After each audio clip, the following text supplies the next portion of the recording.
Un lieu incontournable, un site à visiter pour les grands et les petits. Daniel Martin-Vallée nous parle de ce lieu typique et ludique, le musée de la banane. Le musée de la banane, qui existe depuis plus de 20 ans déjà. Et donc notre ambition, c'est de faire découvrir à nos visiteurs la banane, la filière banane, mais aussi tout ce qui entoure donc cette filière-là. Et la visite que nous proposons à nos visiteurs donc, se décline en 3 étapes. Tout d'abord, notre salle d'exposition, qui aborde un certain nombre de thématiques autour de la banane, son histoire, la culture, la récolte, les différentes utilisations.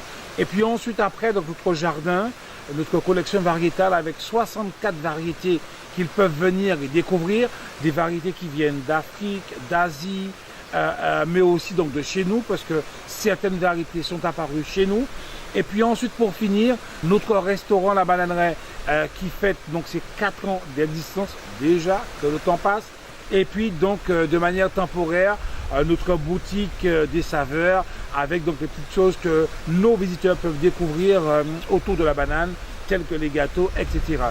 Et d'une manière générale, nous essayons d'avoir un gros temps fort sur l'année, et puis d'autres événements à côté, que nous essayons donc d'avoir, histoire d'animer le site et de faire en sorte qu'il y ait de temps en temps quelque chose donc, qui se passe assez régulièrement au musée de la banane. Pour la première fois cette année, la banane des Antilles, c'est un grand honneur, la banane des Antilles est partenaire de tout cycliste donc de la France, et pour nous c'est vraiment très bien. C'est une marque de reconnaissance des personnes qui travaillent dans cette filière-là, des hommes et des femmes qui s'y investissent, et c'est vraiment très bien en termes de visibilité.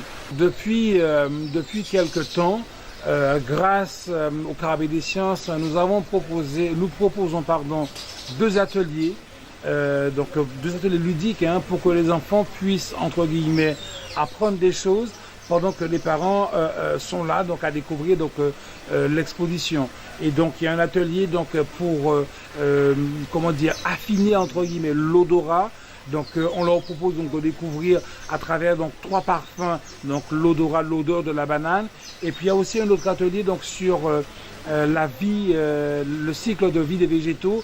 Donc ils peuvent là, donc c'est à leur niveau, et donc ils peuvent s'occuper, donc découvrir ça, apprendre des choses, pendant que les parents eux aussi ils sont là donc à découvrir notre exposition. Et l'autre chose que nous faisons aussi, c'est que les bananes de notre collection, quand elles arrivent à maturité, elles sont récoltées et on les fait découvrir ces bananes-là à nos visiteurs, d'autant plus que les métropolitains qui sont une grande partie donc, de nos visiteurs, pour eux, la banane se décline seulement donc, autour de la Cavendish. Et ils ont donc l'opportunité donc, de découvrir par exemple la Macandia, la figue pomme, et pour eux c'est une vraie découverte. Et pour reprendre le vieux dicton, une banane tous les jours, de la force pour toujours.